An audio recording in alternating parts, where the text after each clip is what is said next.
तो अब हम लोग यूनिट को देखते हैं, यूनिट क्या है उसको जानते हैं। तो यूनिट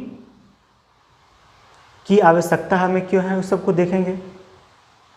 तो जैसे हमें बोर्ड का लंबाई मेज़र करना है तो क्या करेंगे, लंबाई मेज़र करने के लिए कोई मापने वाला कुछ लाएंगे, या फिर मान लेते हैं हम इसे मापते हैं तो इससे माप रहे हैं, लंबाई मापना है तो, या चौड़ाई तो इधर से मापेंगे 1 2 3 4 5 6 और ये। तो इसको यदि लंबाई को मेज़र करेंगे तो इस मार्कर से हम लोग कहेंगे 6 मार्कर की लंबाई लगभग है।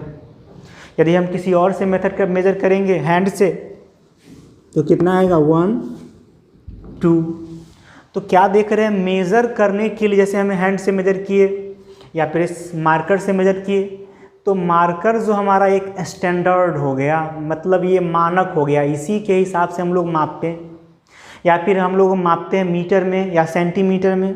तो जिस चीज़ में हम किसी भी फिजिकल क्वांटिटी को मेज़र करते हैं तो वो हमारा स्टैंडर्ड कहलाता है। जैसे मीटर बोले, इतना बड़ा मीटर जो भी हुआ तो हमारा स्टैंडर्ड हो गया। तो फिजिकल क्वांटिटी को मेज़र करने के लिए क्या करते हैं हम लोग, कुछ स्टैंडर्ड, जैसे मार्कर हमारा स्टैंडर्ड हो गया, इसको एज्यूम कर लिए कि इतना रहेगा तो इसको 1 मार्कर या 1 मीटर या 1 सेंटीमीटर जो भी इसको नाम देंगे ये हमारा स्टैंडर्ड कहलाएगा। हमारा मीटर थोड़ा और बड़ा होता तो और बड़ा कर सकते थे इसको। तो जो भी क्वांटिटी है फिजिकल क्वांटिटी, उसको मेज़र करने के लिए क्या करते हैं हम लोग, एक स्टैंडर्ड को एज्यूम करते हैं और उसी स्टैंडर्ड को उस क्वांटिटी का यूनिट बोलते हैं।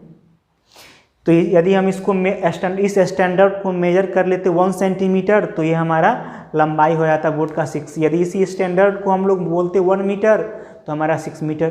तो शुरुआत में कुछ स्टैंडर्ड बनाया गया, पूरे वर्ल्ड के देशों ने मिलकर एक स्टैंडर्ड बनाया ताकि हर एक वर्ल्ड के सभी देश इसको माने। किसी भी फिजिकल क्वांटिटी को मेज़र करने के लिए एक स्टैंडर्ड को मेज़र कर लेते हैं, मान लेते हैं, वही स्टैंडर्ड उस क्वांटिटी का यूनिट कहलाता है। तो यूनिट क्या हो गया, फिजिकल क्वांटिटी को मेज़र करने के लिए यदि इसी का वज़न को हम मानते, इसका जो वज़न है यदि वेट करते ऐसे करके तो वेट करते तो इसका वज़न को हम लोग मानते 1 kg, तो क्या आता है ये जो स्टैंडर्ड हुआ इसका वज़न, तो इससे मेज़र करेंगे तो 1 kg। तो कुछ मान लिया गया शुरुआत में, तो उसी हिसाब से हम लोग क्या करते हैं, उसको उस नाम से हम लोग बुलाते हैं। तो 1 kg, metre, centimetre, time, second, ये सब जो है इंटरवल जो भी है हमारा शुरुआत में उसको माना गया है, इतना रहेगा तो इसको 1 मीटर, या इतना रहेगा तो 1 kg, या इतना रहेगा तो 1 मिनट या 1 सेकेंड, या जो भी हमारा है स्टैंडर्ड है उस स्टैंडर्ड को बोलेंगे। तो यूनिट क्या हो गया, तो यूनिट हो गया फिजिकल क्वांटिटी को मेज़र करने के लिए जिस स्टैंडर्ड को हम लोग एज्यूम किए माने वही स्टैंडर्ड हमारा यूनिट हो गया। यूनिट को, फिजिकल क्वांटिटी को जिस प्रकार हम लोग 2 टाइप में डिवाइड किए, एक हमारा फंडामेंटल क्वांटिटी, एक दूसरा ड्राइव, सेम वे में हम लोग यूनिट को भी 2 पार्ट में ड्राइव करेंगे, डिवाइड करेंगे। एक हमारा फंडामेंटल यूनिट, दूसरा ड्राइव यूनिट। हम लोग देखते हैं यूनिट।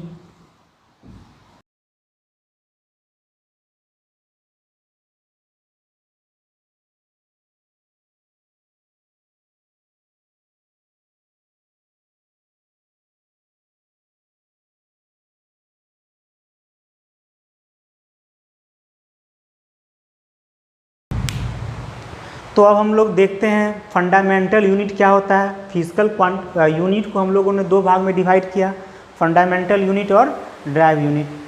तो फंडामेंटल यूनिट क्या होता है उसको जानते हैं। तो जिस प्रकार हमारा फिजिकल क्वांटिटी है फंडामेंटल फिजिकल क्वांटिटी, तो जो फंडामेंटल फिजिकल क्वांटिटी का यूनिट होगा उसी यूनिट को हम लोग बोलेंगे फंडामेंटल यूनिट। जिस प्रकार फंडामेंटल फिजिकल क्वांटिटी की संख्या 7 थी, तो उसी प्रकार हमारा फंडामेंटल यूनिट भी क्या होगा, 7 हो जाएगा।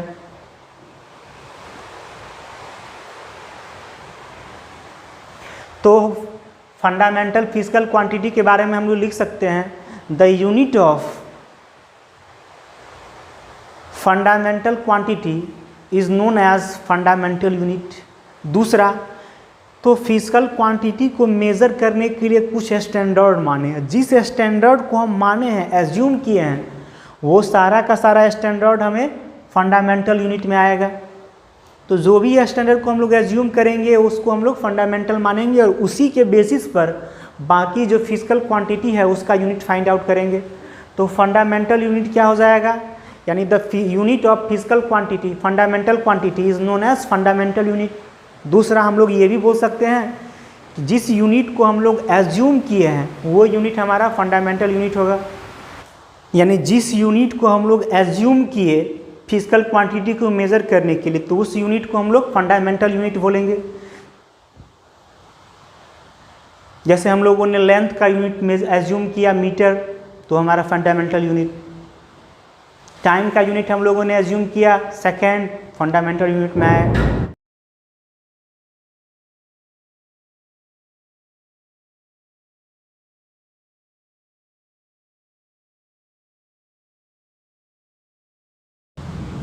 तो जो फंडामेंटल यूनिट हमारा है वो 7 है।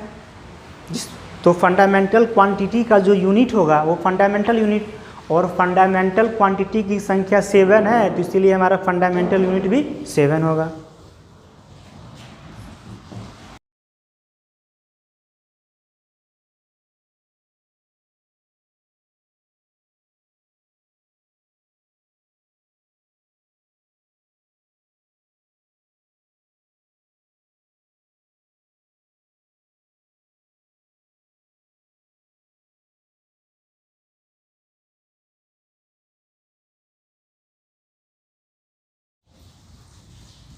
ये 7 फंडामेंटल क्वांटिटी और उसका ऐसा यूनिट हो गया, फंडामेंटल ऐसा यूनिट।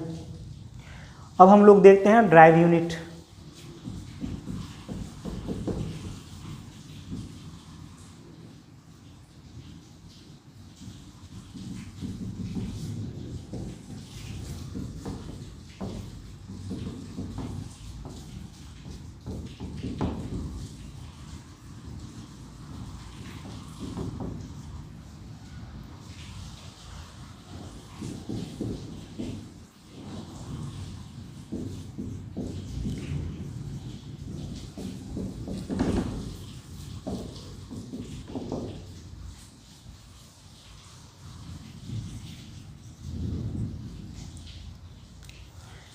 तो ड्राइव यूनिट किसको बोलते हैं? तो जो ड्राइव फिजिकल क्वांटिटी है, ड्राइव क्वांटिटी, उसका जो यूनिट होगा वो हमारा ड्राइव यूनिट होगा। और ड्राइव यूनिट फंडामेंटल यूनिट पे डिपेंड करेगा। जैसे ड्राइव यूनिट में हमारा हो गया स्पीड, ड्राइव क्वांटिटी है तो उसका यूनिट मीटर पर सेकेंड, तो मीटर हमारा फंडामेंटल यूनिट और सेकेंड भी फंडामेंटल यूनिट। तो जो मीटर पर सेकेंड हुआ वो डिपेंड किया किस पर? फंडामेंटल यूनिट पे। तो हम लोग समझते हैं इसको, ये जो ड्राइव यूनिट है वो फंडामेंटल यूनिट पे डिपेंड करेगा। तो it depends on fundamental units. जैसे हम लोग देखते हैं स्पीड क्वांटिटी, स्पीड बराबर क्या फॉर्मूला, डिस्टेंस बाय टाइम। तो स्पीड का यूनिट देखते हैं क्या होता है। स्पीड हमारा ड्राइव क्वांटिटी है तो SI यूनिट लेते हैं, SI यूनिट ऑफ स्पीड।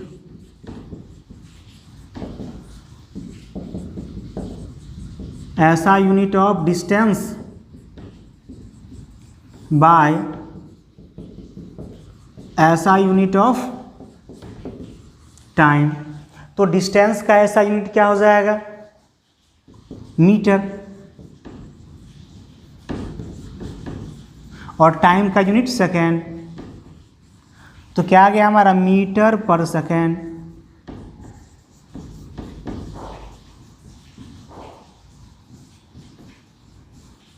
इसको सिंबल में मीटर पर सेकेंड ऐसे लिखते हैं।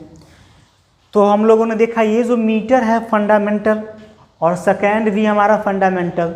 तो जो ड्राइव क्वांटिटी का यूनिट आया वो फंडामेंटल यूनिट पे डिपेंड हुआ, यानी जो भी ड्राइव यूनिट है ये हमारा ड्राइव यूनिट हो गया।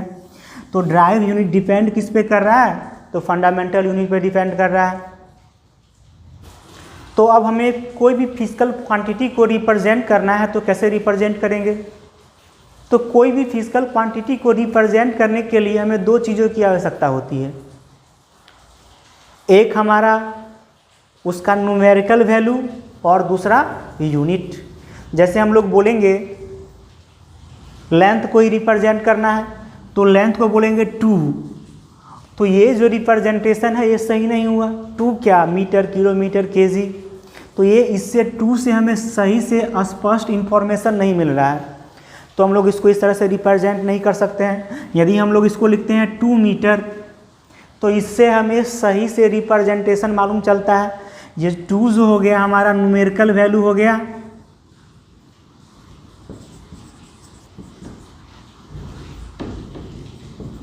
ये न्यूमेरिकल वैल्यू, और ये मीटर जो हो गया हमारा यूनिट। तो हम लोग यहाँ से कह सकते हैं कि कोई भी फिजिकल क्वांटिटी को रिप्रेजेंट करने के लिए हमें दो चीज़ों की आवश्यकता होती है। पहला हमारा न्यूमेरिकल वैल्यू, दूसरा यूनिट। अब इसी न्यूमेरिकल और यूनिट के बेसिस पर हम लोग सेम फिजिकल क्वांटिटी के बीच कंपैरिजन करेंगे, मेजरमेंट करेंगे। तो हमें मेजरमेंट के बारे में देखना है, तो वहाँ पे कौन सा क्वांटिटी बड़ा होगा, कौन सा यूनिट छोटा होगा, उसके बारे में हमें रिप्रेजेंट करना है।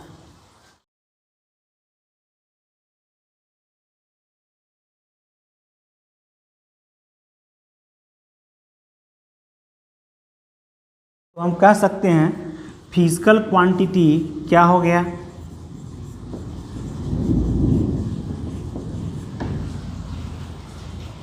किसके बराबर, numerical value into unit of physical quantity.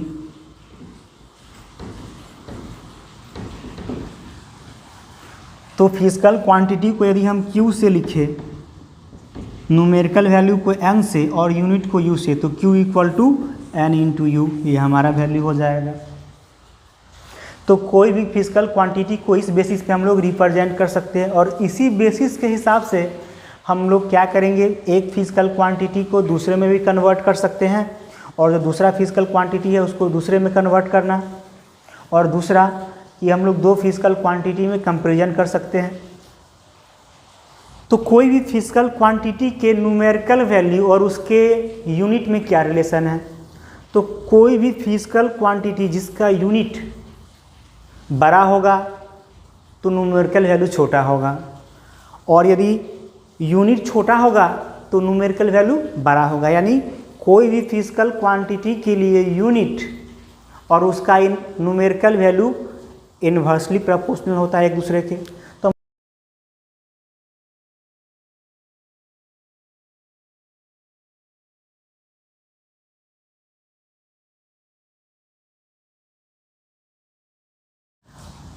कोई भी फिजिकल क्वांटिटी के लिए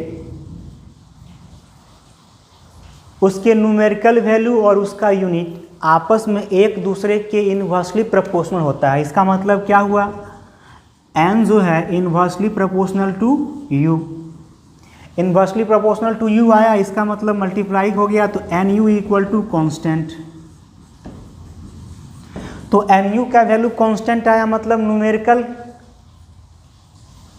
वैल्यू और जो यूनिट का प्रोडक्ट है वो कांस्टेंट। इसका मतलब एक ही क्वांटिटी के लिए न्यूमेरिकल वैल्यू चेंज करेंगे तो यूनिट बदल जाएगा, यदि यूनिट बदलेंगे तो न्यूमेरिकल वैल्यू चेंज करेगा।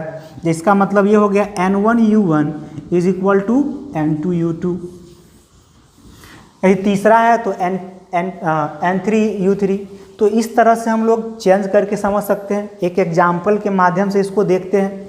अब देखिए यहाँ पर n और u में इन्वर्सली प्रोपोर्शनल है। इन्वर्सली का मतलब एक का वैल्यू बढ़ेगा तो दूसरा का वैल्यू घटेगा। यदि इसका वैल्यू मान लीजिए n का जो वैल्यू है, n का वैल्यू बढ़ता है, एरो बता रहा बढ़ता है, तो u का वैल्यू क्या होगा, घट जाएगा। यदि n का वैल्यू घटता है तो u का वैल्यू बढ़ जाएगा। तो इस बेसिस पे हम लोग कंपैरिजन कर सकते हैं। क्या होगा यहाँ पर, if n1 is greater than n2, यदि n1 का वैल्यू बड़ा है n2 से तो इसका उल्टा हो जाएगा, u1 u2 में क्या, देन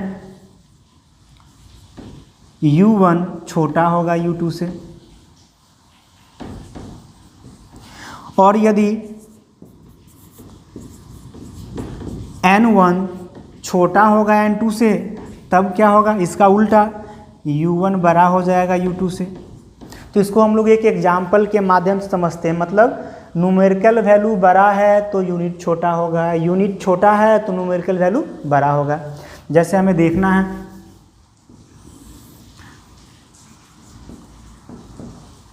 72 किलोमीटर पर आवर है, तो इसको हम लोग कन्वर्ट करके देखते हैं दूसरे यूनिट में। तो इसको चेंज करते हैं मीटर पर सेकेंड में और कंपेयर करते हैं। तो इसमें न्यूमेरिकल वैल्यू हमारा कितना आ गया, ये n1 और ये u1। अब इसको चेंज करते हैं तो 72 किलोमीटर पर आवर है, तो 72 इंटू किलोमीटर मतलब 1000 पर आवर मतलब 36 सेकेंड, इतना मीटर पर सेकेंड। कैंसिल कर देते हैं, 36 टू जा यानी 20 मीटर पर सेकेंड। तो यहाँ पे हम लोगों ने क्या देखा, देखते हैं 72 किलोमीटर पर आवर जो है ये बराबर है 20 मीटर पर सेकेंड के। अब देखिए यहाँ पर इसका जो न्यूमेरिकल वैल्यू बड़ा है और इसका न्यूमेरिकल वैल्यू, यहाँ पे न्यूमेरिकल वैल्यू 20, यहाँ पे 72। तो इसको यदि हम n1 लेट करें और ये n2, इसको लेट करें u1 और इसको लेट करें u2, तो हमें कंपैरिजन करना है कि किलोमीटर पर आवर बड़ा या मीटर पर सेकेंड बड़ा दोनों में। तो इसका न्यूमेरिकल वैल्यू देखते हैं, n1 और n2 में कौन बड़ा है, n1 का वैल्यू 70 और n2 का वैल्यू 20, तो n1 बड़ा है n2 से।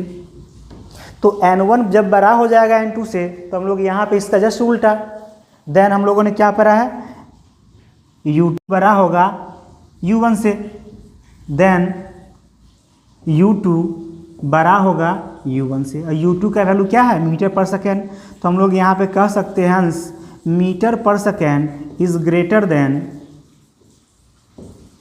Kilometre per hour.